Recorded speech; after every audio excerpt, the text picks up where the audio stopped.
friends, now we will see in this video the exercise of chapter 1.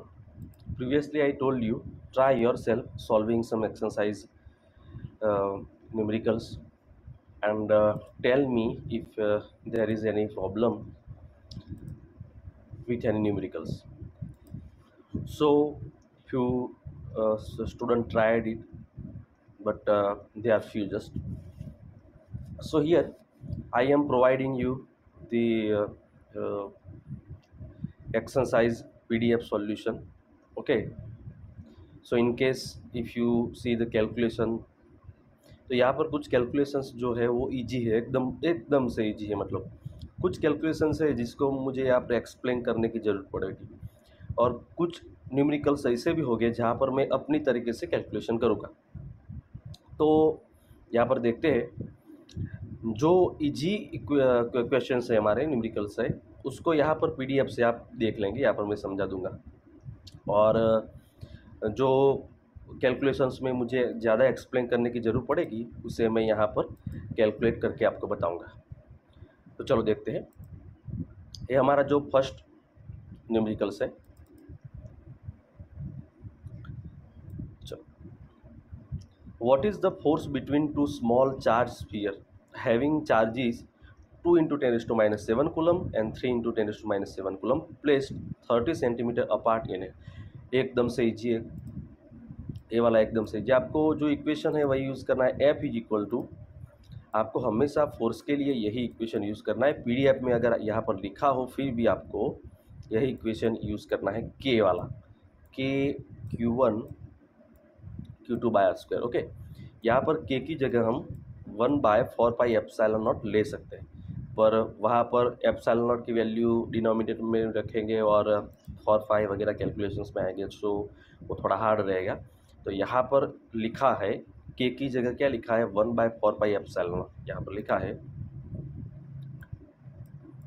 F = हम लेंगे K Q1 Q2/r²।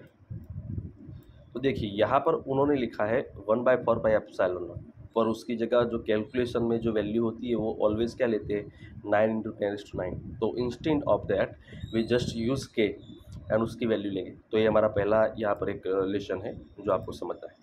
Then आपको दो charges की value रखनी है, और जो सेंटीमीटर में डिस्टेंस है उसको मीटर में लिखना है।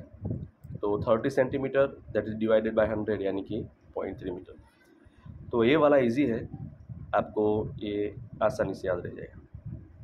चलो दूसरा है यहाँ पर, electrostatic force on small sphere of charge 0.4 microcoulomb due to another small sphere of charge -0.8 microcoulomb in air is 0.2 newton. तो यहाँ पर हमारे दो स्फीयर है जिस पर हमें ये चार्ज दिया गया है। तो यहाँ पर दोनों स्फीयर पर हमें चार्ज दिया गया है, उसके बीच में जो फोर्स हमारा है वो है 0.2 न्यूटन। तो what is the distance between two spheres. तो यहाँ पर करना क्या है, यहाँ पर r² को आपको सब्जेक्ट बनाना है, वो तो वो सिंपल है। r² को आप सब्जेक्ट बनाए तो यही इक्वेशन में K Q1 Q2 दोनों जो चार्जेस है बाय F। पर एक बात मैं यहाँ पर बता दूँ दोस्तों, यहाँ पर एक चार्ज पॉजिटिव है और एक चार्ज नेगेटिव है। आपको विदाउट साइन यहाँ पर रखना है। इसकी साइन जो है वो पॉजिटिव है और इसकी साइन नेगेटिव है। कैलकुलेशन में ऑलवेज विदाउट साइन यहाँ पर कैलकुलेट करना है जब फोर्स की बात हो। तो यहाँ पर हम r² को सब्जेक्ट बना देंगे। Q1 Q2 दोनों जो चार्जेस है 0.4 माइक्रोकूलम यानी कि 0.4 × 10⁻⁶। दूसरा वाला चार्ज था 8 माइक्रोकूलम यानी कि 8 × 10⁻⁶। हमारे K की वैल्यू F 0.2, तो यहाँ पर 144 × 10⁻⁴ मिलेगा। ये r² है, राइट हैंड साइड आएगा स्क्वायर रूट बन जाएगा, डिस्टेंस मिल जाएगा 0.12 मीटर। सेकेंडली हमें यहाँ पर दिया गया है what is the force on second sphere due to first. तो दोस्तों according to third law of motion, दोनों जो फोर्स होते हैं ना नेचर में ऑलवेज सेम होते हैं। मतलब कि ये पहले वाला जो स्फीयर है वो दूसरे वाले स्फीयर पर अगर 0.2 न्यूटन फोर्स लगाएगा, ओके, ये वाला फोर्स 0.2 न्यूटन होगा, तो according to third law of motion जो सेकंड स्फीयर है वो फर्स्ट स्फीयर पर भी इतना ही फोर्स लगाएगा। सो यहाँ पर कैलकुलेशन करने की कोई ज़रूरत नहीं है। Both the sphere attract each other with the same force according to Newton's third law. Okay, तो वो फोर्स तो सेम रहेगा। ये एक नॉलेज वाली बात थी कि भी फोर्स कितना होगा। तो नेचर में ऑलवेज जो फोर्स होता है वो पेयर में होता है। Then question 3, check the ratio k square by g MEMP is dimensionless. Look up table for physical constant and determine the value of ratio. What does the ratio signify? तो ये जो ratio है के square by ji MEMP, ये मैंने examples में बताया था। ये रेशियो है electrostatic force divided by gravitational force. ये जो रेशियो है वो डायमेंशनलेस है, ये प्रूव करना है हमें। अभी आपको देख के पता चल जाएगा कि अभी के स्क्वायर बाई जी MEMP वो दोनों फोर्स बाय फोर्स है। मतलब किस तरह से उसका कैलकुलेशन है कि भाई electrostatic force divided by gravitational force, इस तरह से है वो रेशियो। तो अभी फोर्स बाय फोर्स हो जाएगा तो वो डायमेंशन लेस ही हो जाएगा, क्योंकि उसका डायमेंशन जो है वो मतलब न्यूटन बाय न्यूटन हो जाएगा, तो डायमेंशन लेस हो जाएगा। ओके, तो ये जो रेशियो है हमें बताया गया है के स्क्वायर बाय आर स्क्वायर। ये हो गया हमारा electrostatic force by gravitational force. के लिए हम क्या लिख सकते हैं, जी प्रोटॉन का जो मास है वो MP, इलेक्ट्रॉन का मास है वो ME बाय आर स्क्वायर। इस तरह से होता है ना दोनों फोर्स का रेशियो। तो आर स्क्वायर यहाँ से निकल जाएगा, तो बचा क्या, K square by G MP M। अब यहाँ पर हमें ये डायमेंशन लेस है प्रूव करना है। तो उसके लिए हम क्या करेंगे, के स्क्वायर जो है उसके जो यूनिट्स है उससे हम उसका डिमेंशन रखेंगे, और GMP ME है उसका डिमेंशन रखेंगे।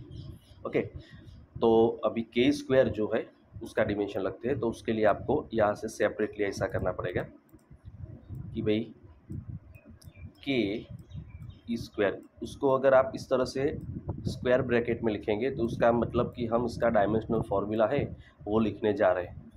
अब के जो है उसका यूनिट आपको पता होना चाहिए, के का यूनिट क्या है। दोस्तों जब हमने जो हमारा कूलम्स लॉ वाला थियरिकल टॉपिक था वहाँ पर के का वो हमने बताया था। अगर आपको मालूम नहीं तो हमारा इक्वेशन जो है यहाँ से ले सकते हैं, एफ इज इक्वल टू के Q1 Q2 bye R square. तो के इज इक्वल टू हमेशा क्या होगा, F R square by Q1 Q2। इस तरह से भी आप याद रख सकते हैं। तो इसका यूनिट हो जाएगा न्यूटन मीटर स्क्वायर डिवीज़न में कूलम इंटू कूलम है, यानी कि कूलम स्क्वायर। ओके, तो इस तरह से आप याद रख सकते हैं। चलो, तो अगर ये हमारा यूनिट हो तो इसका डायमेंशनल फार्मूला जो है वो अभी मैं कैसे डिराइव करता हूँ वो देखिए, समझने के लिए ये चीज़। न्यूटन जो है वो फोर्स का है, फोर्स का डायमेंशनल फार्मूला है M1 L1 T-2। Metre square उसका dimensional formula L2।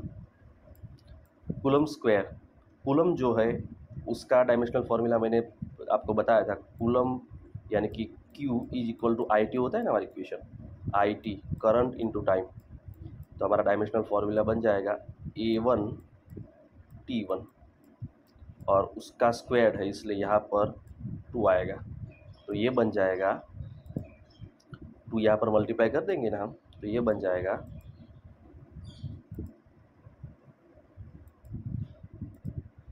A2 T2। So finally हमारा आएगा M1 L3, उसका डिमेंशन हो जाएगा 3, और T जो है उसका डिमेंशन हो जाएगा -4। 2 है वो नॉमिनेटर में जाएगा तो -4 हो जाएगा, और ए का हो जाएगा -2। So this is dimensional formula for के। तो का डिमेंशनल फार्मूला हम यहाँ पर लिखते हैं M1 L3 T-4, ए का है वो -2। अब ई स्क्वायर, ई यानी कि चार्ज, तो चार्ज का अभी मैंने यहाँ पर बताया था A1 T1 हो जाएगा उसका स्क्वायर है तो मतलब A2 T2 इस तरह से हो जाएगा। E जो है ना वो चार्ज है, अभी जो हमने c² का लिया था ना उस तरह से।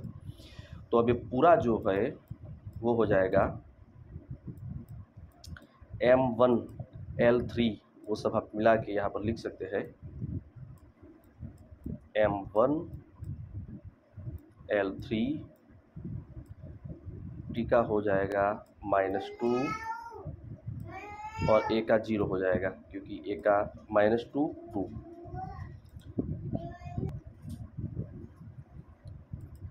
तो ये K² का हो गया। अब GMP का हम लिखते हैं, तो चलो यहाँ पर उसको भी ले लेते हैं।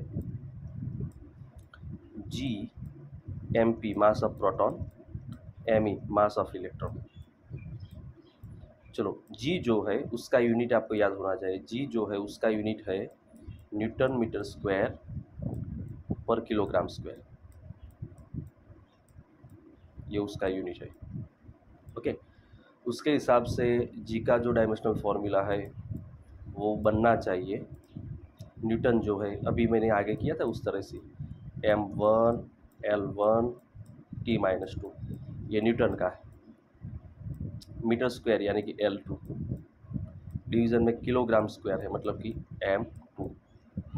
ओके, तो ये पूरा हो जाएगा M-1, 2 है जो उसको ऊपर लिखेंगे हम, तो M-1 L3 T-2। ओके, ये G का हो गया। चलो तो यहाँ पर हम लिखते हैं G का dimensional formula M-1 L3 T-2। चलो मास दोनों यहाँ पर मास है मतलब कि M2, तो टोटल हमारा हो जाएगा M1 L3 T-2।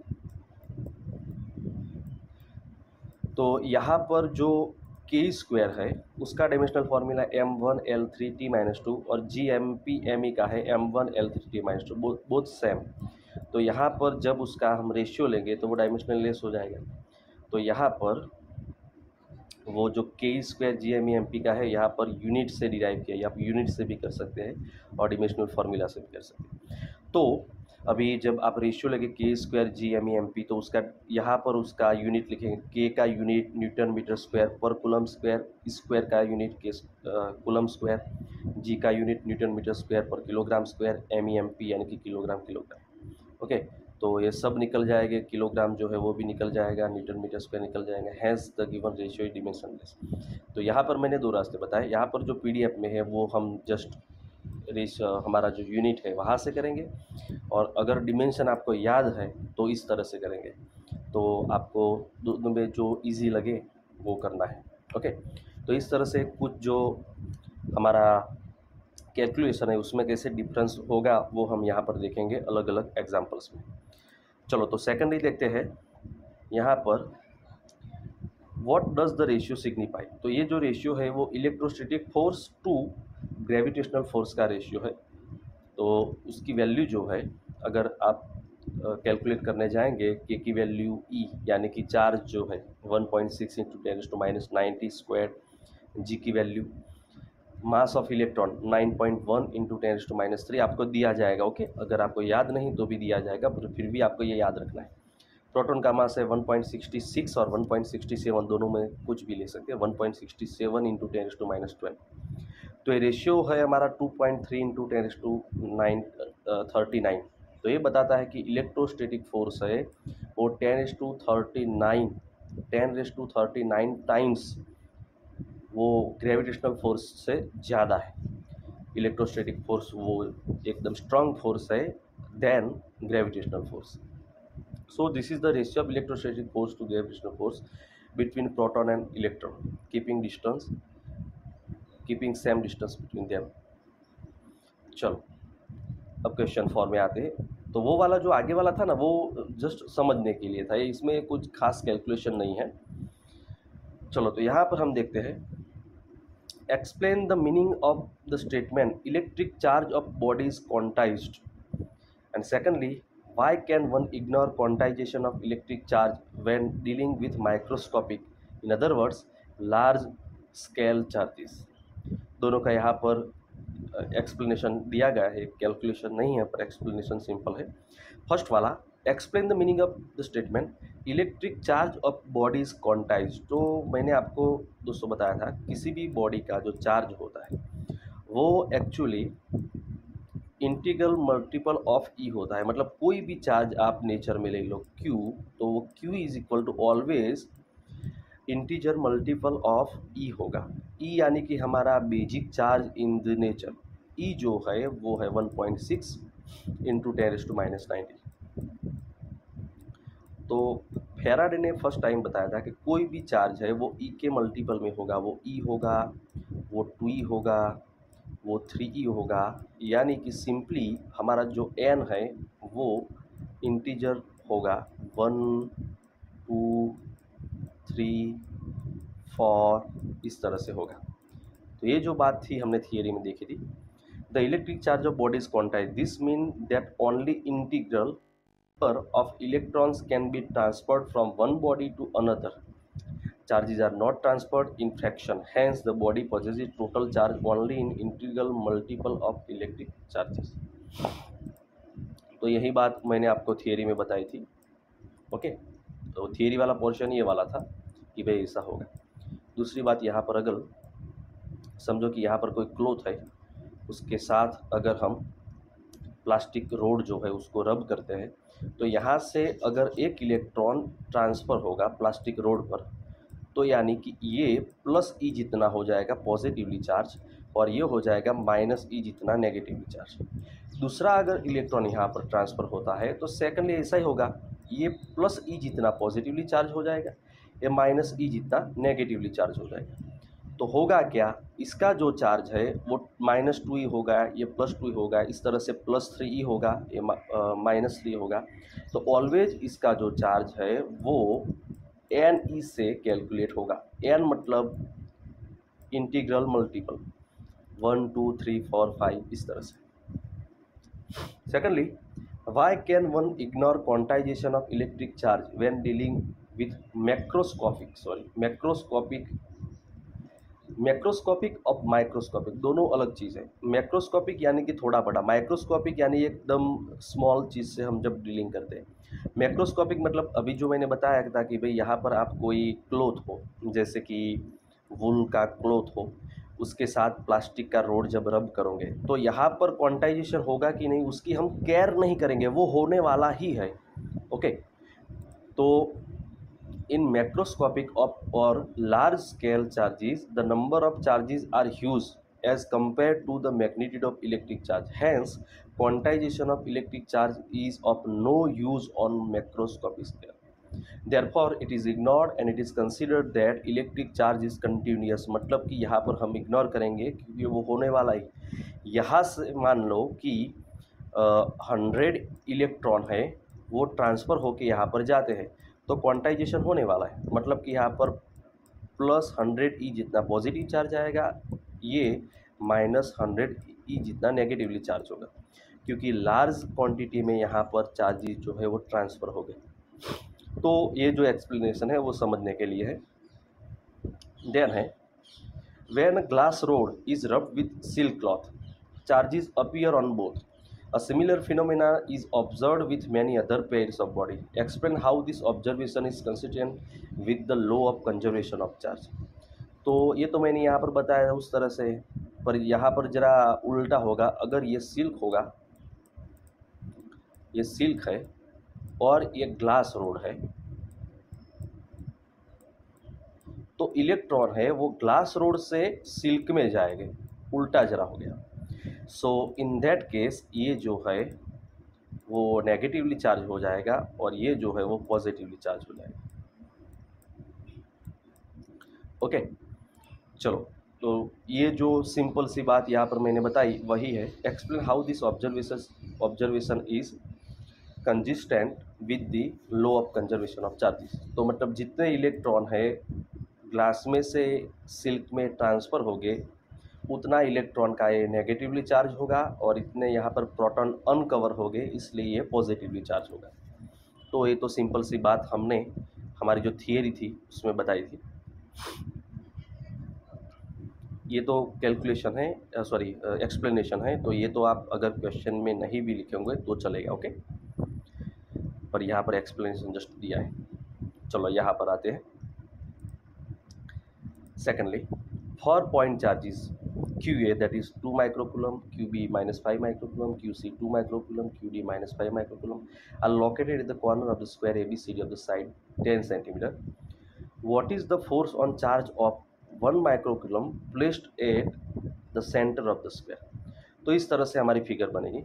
जो QA है वो 2 माइक्रोकूलम है, QB है वो -5 माइक्रोकूलम है, यहाँ पर QC है वो 2 माइक्रोकूलम है और QD है वो -5 माइक्रोकूलम है। तो इस तरह से हमें यहाँ पर चार्जेस दिए गए, ओके। सेंटर पर जो चार्ज है वो है 1 microcoulomb charge that is placed at the centre here. Side हमारी 10 सेंटीमीटर है, तो यहाँ पर जो हमने चार्ज रखा है, ओके, वो चार्ज को हम बोल देते हैं Q। तो उस पर कितना फोर्स लगेगा?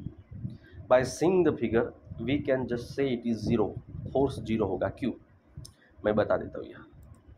तो समझो कि यहाँ पर ये जो 2 माइक्रोकूलम का पॉजिटिव चार्ज है, ये हमारे यहाँ का जो चार्ज कितना था, वो चार्ज 1 माइक्रोकूलम। सेंटर पर कितना था? 1 माइक्रोकूलम, तो वो भी पॉजिटिव चार्ज है। ये वाला हमारा चार्ज है ना, वो पॉजिटिव प्लस 1 माइक्रोकूलम। चलो, तो ये जो पॉजिटिव चार्ज है, हमारे यहाँ का जो पॉजिटिव चार्ज है उस पर रिपल्सिव फोर्स इस डायरेक्शन में लगाएगा। इस डायरेक्शन में हमारा रिपल्सिव फोर्स आएगा, okay. Let me draw that for you. चलो, तो इस डायरेक्शन में हमारा रिपल्सिव फोर्स आएगा, ओके। सिमिलरली यहाँ का जो पॉजिटिव चार्ज है वो इस डायरेक्शन में रिपल्सिव फोर्स लगाएगा। अब ये जो दोनों फोर्स है वो सेम हो गए। क्यों सेम हो गए? क्योंकि यहाँ का 2 माइक्रोकूलम चार्ज है और यहाँ का भी 2 माइक्रोकूलम चार्ज है। सेंटर से दोनों का डिस्टेंस भी सेम है, तो ये दोनों फोर्स इक्वल मैग्नीट्यूड के और ऑपोजिट डायरेक्शन में होंगे, ओके। सिमिलरली यहाँ पर आप देखें तो यहाँ का जो नेगेटिव चार्ज है वो सेंटर वाले पॉजिटिव चार्ज पर एट्रैक्टिव फोर्स लगाएगा, इस डायरेक्शन अट्रैक्ट करेगा। तो ये भी -5 माइक्रोकूलम का है, वो भी यहाँ पर अट्रैक्ट करेगा, सेम मैग्नीट्यूड ऑपोजिट डायरेक्शन। तो ये सारे जो फोर्स है वो पेयर में आप देखें तो ये वाला फोर्स इसको एलिमिनेट करता है और ये वाला फोर्स सामने वाले को एलिमिनेट करता है, हैंस टोटल फोर्स इज 0।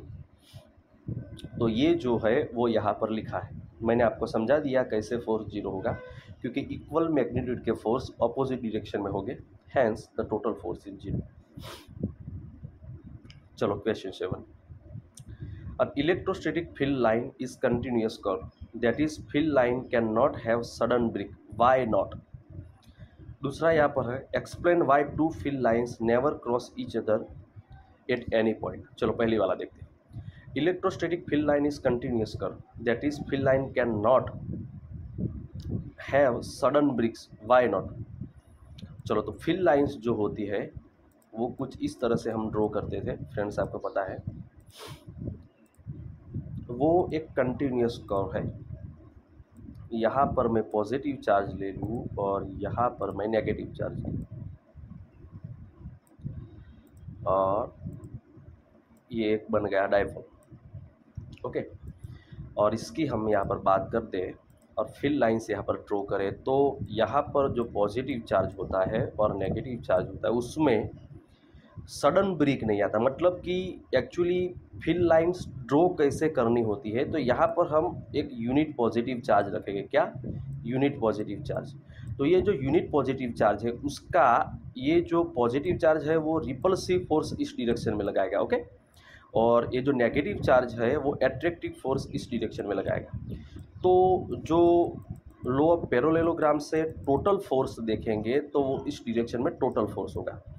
अब होगा क्या कि अगर यहाँ पर हम यूनिट पॉजिटिव चार्ज रखेंगे तो वो रिपल्सिव फोर्स और एट्रैक्टिव फोर्स बोथ की एक्शन में, दोनों के कारण यहाँ से मूव होके वो इस तरह से यहाँ आएगा।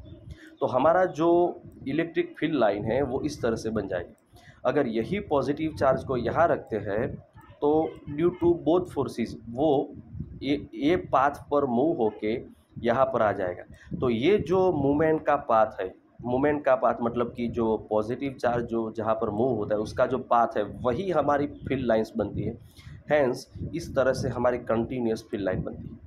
तो देखिए, an electrostatic field line is a continuous curve because charge experience a continuous force when traced in the electrostatic field.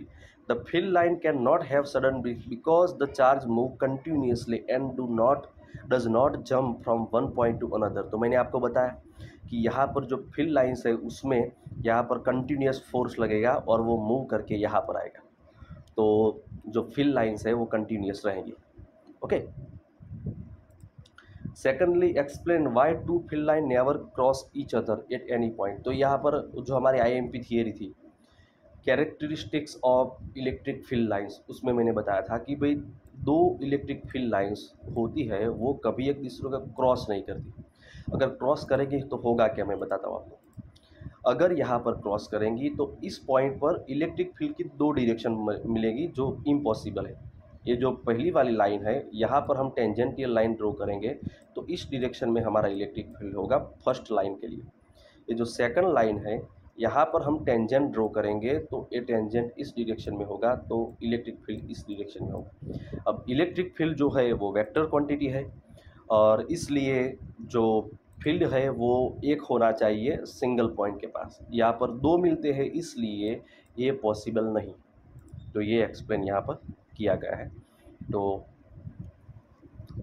ये आपको आंसर यहाँ पर मिल जाएगा। चलो नेक्स्ट देखते हैं। 2 point charges QA 3 microcoulomb, QB -3 microcoulomb are located 20 centimeter apart in vacuum. What is electric field at the midpoint of line joining AB of two charges? If negative test charge of magnitude 1.5 into 10 to minus 9 coulomb is placed at this point, what is the force experienced by the test charge? चलो, तो यहाँ पर हमें बताया गया कि 2 point charges QA 3 microcoulomb का यहाँ पर हमने रखा है और QB -3 माइक्रोकूलम का यहाँ पर रखा है। वो दोनों 20 सेंटीमीटर अपार्ट है। AB जो लाइन ज्वाइनिंग है वो 20 सेंटीमीटर पर अपार्ट है। तो what is the electric field at the mid point of the lining joining AB of two charges. तो यहाँ पर मिड पॉइंट पर इलेक्ट्रिक फील्ड कितना होगा, ये कैलकुलेशन एकदम ईजी है। ये पॉजिटिव चार्ज का इलेक्ट्रिक फील्ड और नेगेटिव चार्ज का इलेक्ट्रिक फील्ड वो किस डायरेक्शन में होगा वो पहले मैं आपको बता दूं। चलो, तो ये जो मिड पॉइंट है मतलब 10 सेंटीमीटर पर, यहाँ पर ये पूरा डिस्टेंस AO 10 सेंटीमीटर होगा, इस तरह से BO 10 सेंटीमीटर होगा। तो अब यहाँ होगा क्या कि ये जो पॉजिटिव 3 माइक्रोकूलम का चार्ज है उसका इलेक्ट्रिक फील्ड O के पास इस डायरेक्शन में होगा। ये बन गया इलेक्ट्रिक फील्ड पॉजिटिव चार्ज का। ओके। सिमिलरली ये जो नेगेटिव चार्ज है उसका इलेक्ट्रिक फील्ड एट्रैक्टिव डायरेक्शन में होगा। पहली बात मैं बात बता दूं कि O के पास अगर इलेक्ट्रिक फील्ड आपको फाइंड करना है तो वहाँ क्या अज्यूम करना पड़ेगा, यहाँ आपको पॉजिटिव चार्ज अज्यूम करना पड़ेगा, यूनिट पॉजिटिव चार्ज अज्यूम करना पड़ेगा। तो 3 माइक्रोकूलम का चार्ज है वो यहाँ पर रखा, यूनिट पॉजिटिव चार्ज है उस पर रिपल्सिव फोर्स इस डायरेक्शन में लगाएगा। सिमिलरली -3 माइक्रोकूलम का जो चार्ज है वो भी उस पर इलेक्ट्रिक फील्ड एट्रैक्टिव डायरेक्शन में लगाएगा। तो दो इलेक्ट्रिक फील्ड सेम डायरेक्शन में हो गए तो इलेक्ट्रिक फील्ड का एडिशन होगा। तो टोटल आंसर जो हमारा है वो हो जाएगा total electric field E is equal to the addition of two electric field K Q by R square, ये पॉजिटिव का electric field plus K Q by R square। तो हमारा टोटल हो जाएगा 2KQ by R square। यहाँ पर लिखना क्या है आपको, values, only values, that is 2 9 into 10⁹ Q 3 microcoulomb था हमारा, दोनों की वैल्यू सेम है, ओके, मैग्नीट्यूड सेम है, इसलिए मैंने दोनों में क्यू क्यू लिखा। तो 3 माइक्रोकूलम है, इसलिए 3 इंटू 10⁻⁻6। और चार्ज से लेकर पॉइंट का डिस्टेंस 10, यहाँ से लेकर यहाँ से लेकर यहाँ का डिस्टेंस जो है, ओके, वो कितना है 10, दोनों में, यहाँ से भी यहाँ तक 10 है, तो 10 सेंटीमीटर, इसलिए 0.10 मीटर हो जाएगा उसका स्क्वायर। ये हमारा बन गया आंसर। चलो, तो दोनों का आप एडिशन करोगे, ओके, तो टोटल आंसर हो जाएगा 5 ये कैलकुलेशन नहीं करेंगे आप, सिंपल ये वाला कैलकुलेशन आप नहीं करेंगे, ओके। मैं यहाँ पर ये बात बता, ये वाला कैलकुलेशन नहीं करोगे, सिंपल वाला कैलकुलेशन मैंने बताया ये वाला करोगे आप, ओके। तो यहाँ पर पीडीएफ में एग्जाम्पल नंबर 8 में ये वाला इजी कैलकुलेशन करोगे। The electric field at point O is the addition, hence यहाँ पर लिख दोगे आप, ओके। चलो, सिमिलरली यहाँ पर दूसरा हमें बताया गया कि इफ़ नेगेटिव टेस्ट चार्ज, यहाँ पर अगर जो पॉजिटिव चार्ज था उसकी जगह नेगेटिव चार्ज यहाँ पर रख देते हैं तो क्या होगा। ओ के पास नेगेटिव चार्ज रख देते तो क्या होगा। चलो, तो उसके लिए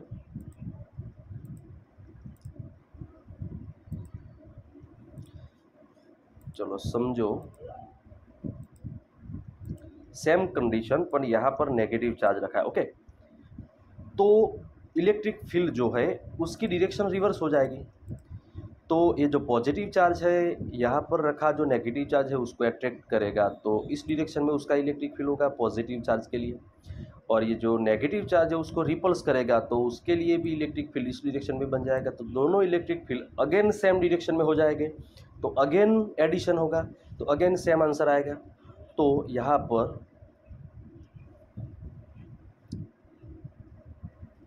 ओके, टेस्ट चार्ज की वैल्यू दी गई, सॉरी, यहाँ पर हमें वैल्यू दी गई है। If negative test charge of magnitude 1.5 into 10⁻⁹, यहाँ पर हमने जो पॉजिटिव चार्ज लिया था वो तो यूनिट पॉजिटिव चार्ज लिया था, पर अगर नेगेटिव चार्ज रखते हो तो उसकी वैल्यू क्या लेनी है, 1.5 इंटू 10⁻⁹ कूलम, ओके। तो फोर्स कितना होगा, तो उसके लिए आपको, सॉरी ये कैलकुलेशन है, उसकी जगह फोर्स का कैलकुलेशन करना पड़ेगा, सेम कैलकुलेशन, बट फोर्स के लिए दोनों फोर्स सेम डायरेक्शन में होगी, मैंने बताया ना अभी, इस तरह से सेम डायरेक्शन में होगी। इसलिए आपको क्या करना है, एफ क्यू ए, और जो मिड पॉइंट का चार्ज है ना वो क्यू बाय आर स्क्वायर।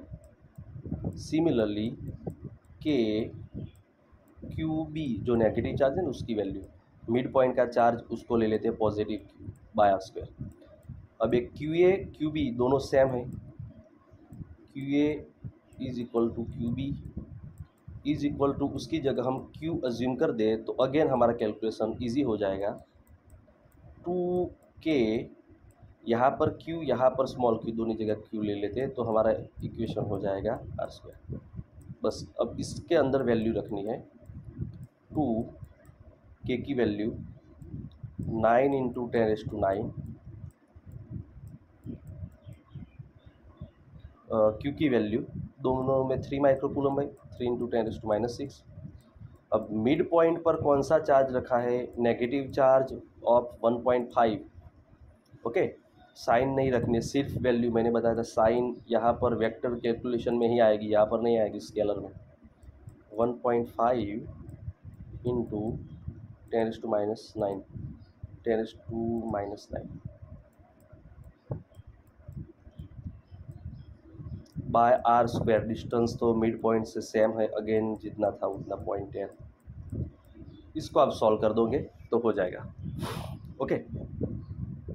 तो अगर इसमें आपको इजी करना है, ये कैलकुलेशन इजी करना है, तो दूसरा रास्ता ये है कि इसमें जो आपने कैलकुलेशन किया था वो इलेक्ट्रिक फील्ड था, तो आपको क्या करना है, टोटल फोर्स, ये दूसरा calculation, okay. Total force F is equal to Q E, तो ये जो Q है ना वो मिड पॉइंट का चार्ज 1.5 इंटू 10⁻⁹,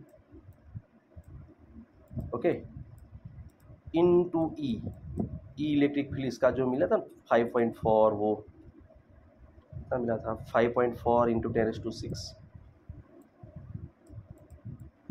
ये सीधा लिख दोगे आप तो भी 10⁶, तो भी आपका आंसर सेम आएगा। ओके, तो ये दूसरा वाला कैलकुलेशन अगर आपको सीधा करना है तो ये वाला कर देना।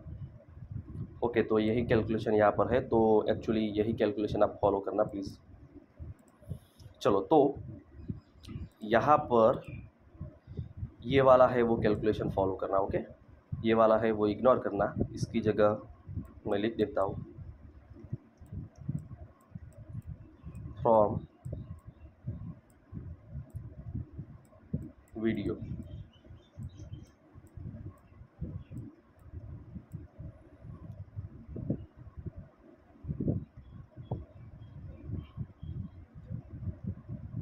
चलो आगे मैंने कुछ मेंशन किया। ओके, ये तो आपको लिखने की ज़रूरत नहीं।